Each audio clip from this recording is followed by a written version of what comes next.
تو جب ہم عاشق اولیاء ہیں، ہم عاشق خواجہ غریب نواز ہے، تو یہ بھی جان لے کہ اس چھٹی کے پیچھے کیا عرفان ہے۔ تو جیسے کہ میں نے کہا کہ میرے غریب نواز ہندوستان میں کلمے کا عرفان لے کر آئے، اور یہ انہی کا صدقہ ہے کہ ہمارے سلاسل کے جو بزرگان دین موجود ہیں اور جو اس دنیا سے رخصت فرما گئے، ان کی بھی تعلیمات کیا ہے؟ تو وہی کلمہ طیب کا عرفان۔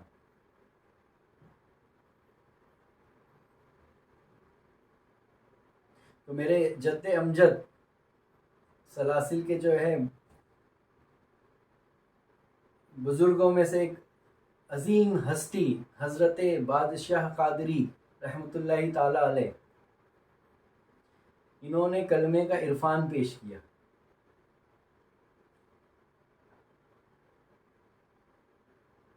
آج بھی وہ کلمے کی جو تعلیمات ہے وہ شش جہت کی شکل میں موجود ہے، اور وہی تعلیم جو ہے سلاسل کے اندر جو ہے تمام صوفیہ کرام لے کر چل رہے ہیں، وہ ہے کلمہ طیب کی تعلیمات۔ کیونکہ کلمہ طیب کیا ہے؟ تو کلمہ طیب بنیاد ہے۔ کلمہ طیب کیا ہے؟ تو کلمہ طیب ہی اسلام ہے۔ کلمہ طیب کیا ہے؟ تو کلمہ طیب ہی دین ہے۔ کلمہ طیب کیا ہے؟ تو کلمہ طیب ہی ایمان ہے۔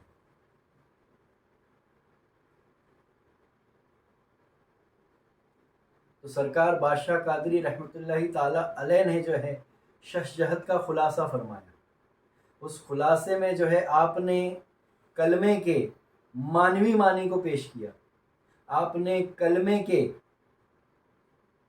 مقام منزل کو بتایا، آپ نے کلمے میں لباسوں کو بتایا۔ تو سرکار بادشاہ قادری رحمۃ اللہ تعالی علیہ فرماتے ہیں کہ یہ منزل مقام کیا ہے، یہ معنوی معنی کیا ہے کلمے کے؟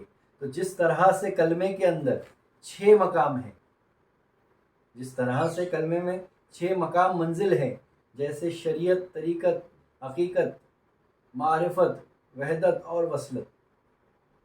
6 لباس، شریعت، طریقت، حقیقت، معرفت، وحدت، وصلت، اور 6 جو ہے مقام منزل ہے، ناسوت، ملکوت، جبروت، لاہوت، ہاہوت، سیاہوت۔ اسی طریقے سے 6 معنوی معنی ہیں۔ تو 6 کلمے میں کتنے لفظ موجود ہے، الفاظ موجود ہے؟ تو 6 ہے۔ اور کتنے مقام ہیں؟ تو 6 مقام ہیں۔ تو اس کے معنوی معنی کیا ہے؟ تو نفس، دل، روح، سر، نور اور ذات۔ تو آپ جب اس کلمے کے شش جہت میں غور کرتے ہیں، اور میرے پیر عادل بیجاپوری رحمۃ اللہ تعالی علیہ کیا فرماتے ہیں کہ بندہ خود کلمہ ہوا ہے، بندگی کلمے میں ہے۔ بندہ خود سراپا کلمہ ہوا ہے اور بندگی کلمے میں ہے، اور کن تو کنزن کا یہ سارا بھید بھی کلمے میں ہے۔ تو آپ تو فرماتے ہیں کہ بندہ خود کلمہ ہوا ہے، اور صوفیہ کرام کی تعلیمات کا نچوڑ بھی یہی ہے کہ من عرف نفسہ فقط عرف ربہ، جس نے جانا اپنے آپ کو اس نے پہچانا اپنے رب کو۔ تو اگر ہمیں کلمے کا عرفان چاہیے تو ہمیں خود کا عرفان حاصل کرنا ہوگا، من عرف کو جاننا ہوگا۔ اگر تجھے قد عرف کے راز کو جاننا ہے، قد عرف کے راز سے پردہ اٹھانا ہے، تو تجھے من عرف کے راز سے پردہ اٹھانا ہوگا۔ یہی صوفیہ کرام کی تعلیمات کا نچوڑ ہے۔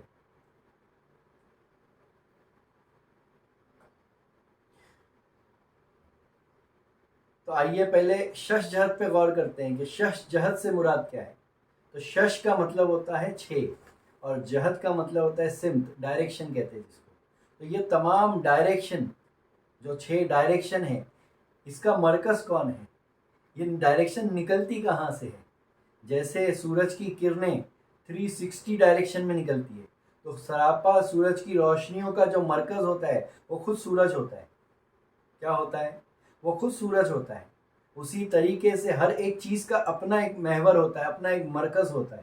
تو اس کائنات کا مرکز کیا ہے؟ تو اس کائنات کا مرکز ہے، اس کائنات کی حیات کا کوئی مرکز ہے تو وہ ہے کلمہ طیب۔ کیا ہے؟ اس پورے عالم کا اگر کوئی مرکز حیات ہے تو وہ کلمہ طیب ہے، اور میرے پیر عادل بیجاپوری رحمۃ اللہ تعالیٰ علیہ کیا فرماتے کہ بندہ خود کلمہ ہوا ہے. ارے بندگی کلمے میں ہے، بندگی کس میں ہے؟ تو کلمے میں ہے.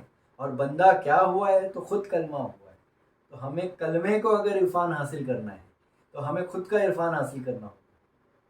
اور جب ہم خود میں نظر کریں گے تو وہ مانوی معنی جو کلمے میں موجود ہے، جو 6 مقام و منزل کلمے میں موجود ہے، جو 6 لباس کلمے میں موجود ہے، جو 6 سمجھ کلمے میں موجود ہے، وہ کھل جائے گا، وہ عقدہ کشائی ہو جائے گی.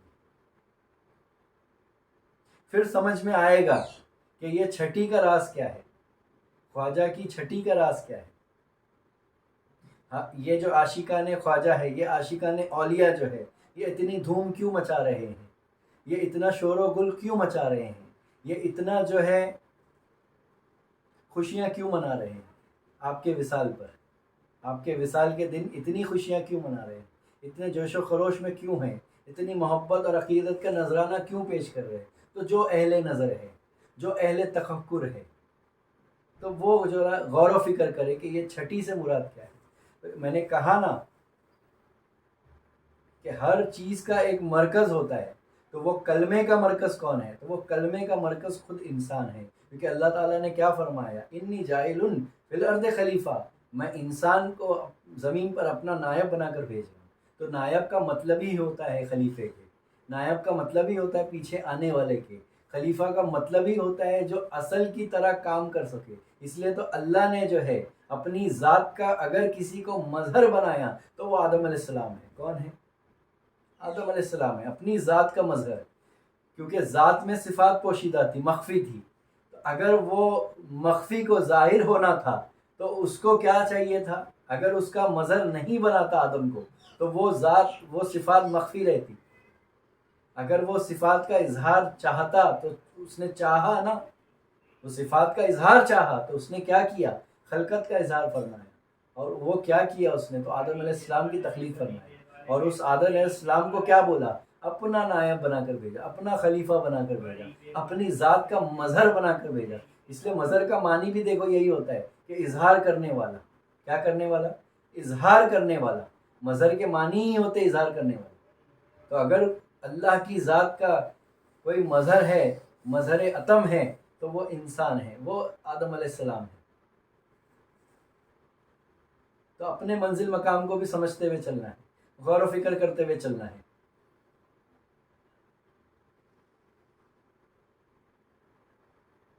تو بادشاہ قادری سرکار کیا فرماتے ہیں کہ شش جہت، مانوی معنی، منزل مقام.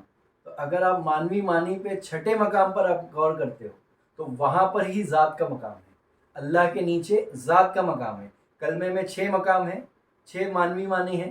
لا، نفس، الہ، دل، الا اللہ، نور، محمد، سر یعنی راز، رسول، نور، اور اللہ ذات. تو اللہ کے نیچے ذات کا مقام ہے. اللہ کے نیچے کلمے میں کیا ہے؟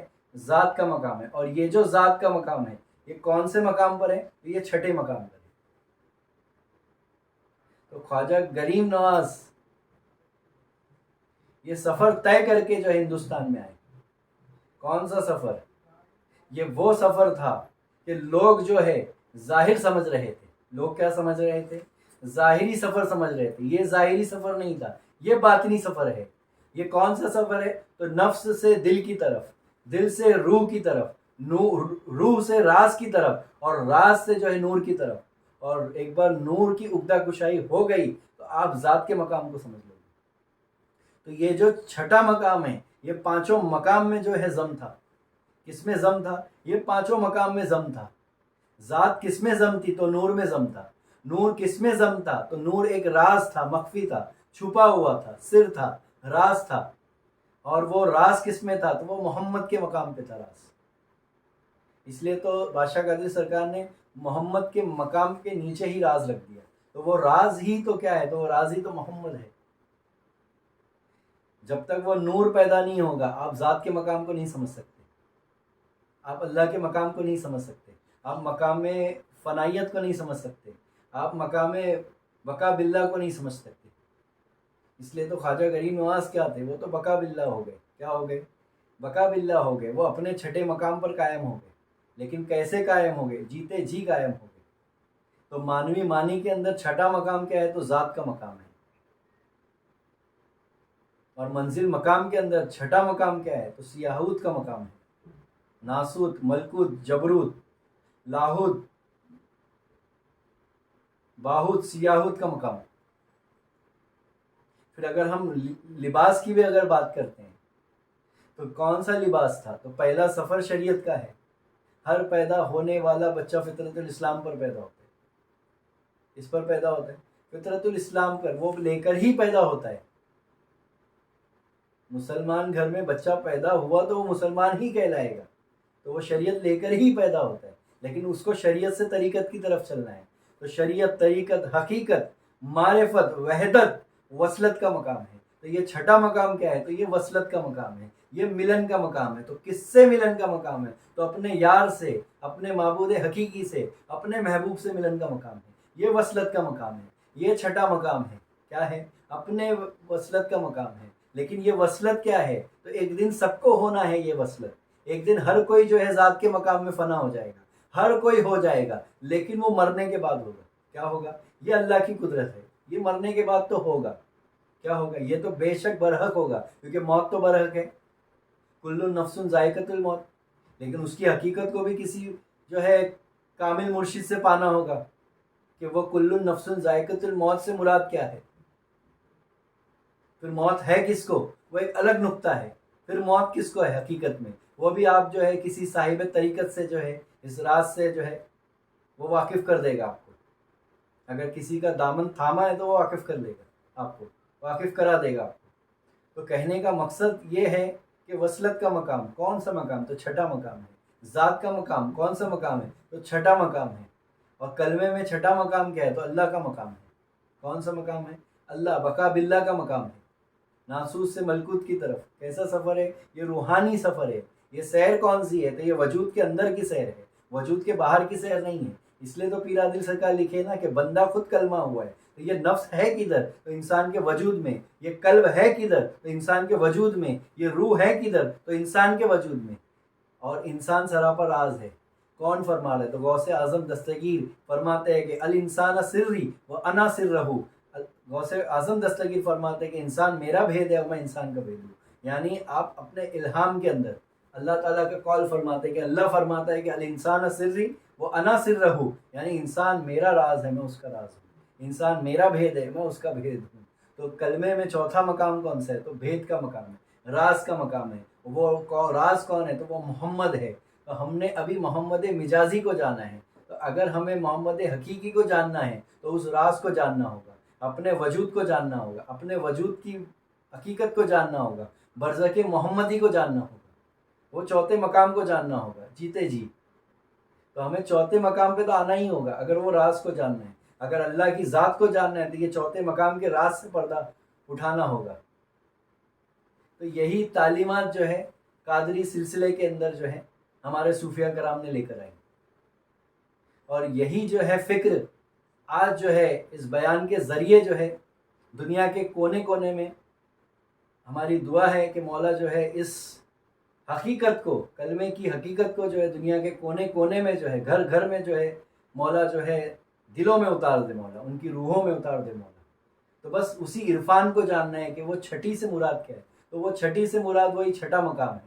بس اتنا یاد رکھنا کہ ہر کوئی جو ہے اس چھٹے مقام پر پہنچے گا، لیکن جو جیتے جی پہنچ گیا وہ غازی ہو گیا. کیا ہو گیا؟ جو جیتے جی پہنچ گیا وہ غازی ہو گیا. کیونکہ اللہ نے تو قرآن میں صاف فرمایا ہے کہ جو اس دنیا کا اندھا، جو اس دنیا میں ناکام ہو گیا، جو اس دنیا میں نہ دیکھا، جو اس دنیا میں نہیں پہنچا، وہ آخرت میں بھی نہیں پہنچے گا. جو اس دنیا میں اس چھٹے مقام کو نہیں جانا، کلمے کے یعنی اللہ کے ذات کو نہیں جانا، تو پھر وہ فنا ہے، پھر اس کو بقا نہیں ہے. کیا نہیں ہے؟ پھر اس کو بقا نہیں ہے. پھر جو اس کی جو سمجھ ہے پھر وہ اس کے اندر جاگتا پن نہیں ہے. اس لیے تو اولیاء کرام کیا ہے اپنی قبروں میں جاگ رہے ہیں، کیونکہ وہ اللہ کے نیچے کا مقام ہے. کون سا مقام ہے؟ وہ کلمے کے اندر سمجھ بوجھ کا مقام ہے. یعنی لا یعنی نفس، تو نفس کا مقام ہوتا ہے مانگتا پن. کیا ہے؟ مانگتا پن. اور اللہ یعنی ذات کا مقام، تو ذات کے نیچے کیا ہے؟ جاگتا پن ہے. تو اولیاء کرام اپنی قبروں میں کیا ہے؟ جاگ رہے ہیں. کیوں؟ کیونکہ وہ جیتے جی بھی جاگرے. اس لیے میرے پیر کامل نے کیا ہی بات فرمائی، کیا ہی پیاری بات فرمائی کہ اگر اس گنبد میں آواز ہے تو اس گنبد میں بھی آواز آئے گی، اگر اس گنبد میں آواز نہیں تو اس گنبد میں آواز نہیں آئے گی. تو یہ نقطہ کیا ہے؟ تو جیتے جی جس نے پایا، آج نقد کل ادھار. تو یہ معاملہ کون سا ہے؟ یہاں ادھار نہیں چلتی، یہاں نقد کا معاملہ ہے. طریقت کے اندر آج کر آج پا. طریقت میں کیا ہے؟ آج کر آج پا. آج نقد کل ادھار والا دھندا ہی نہیں، ادھار والا دھندا ہی نہیں ہے. آج کر آج پا، آج مر اور آج پا، آج مٹ اور آج پا. کون سے مقام کو؟ تو وہ ذات کے مقام کو. کون سے مقام کو؟ وہ چھٹے مقام کو. کون سے مقام کو؟ وہ اللہ کے مقام کو. کون سے مقام کو؟ وہ وصلت کا مزہ. کون سا مزہ؟ اللہ اور بندے کی وصلت کا مزہ. وہ کون سا مزہ؟ تو وہ جاگتا پن. تو جیتے جی پانا ہے. کیا پانا ہے؟ جیتے جی پانا ہے. اور جس نے جیتے جی پا لیا تو پھر اس کی تو دھوم مچی ہے. تو آج تو ہم اپنی آنکھوں سے دیکھ رہے ہیں کہ خواجہ کی چھٹی کیسی دھوم سے من رہی ہے. کیا من رہی ہے؟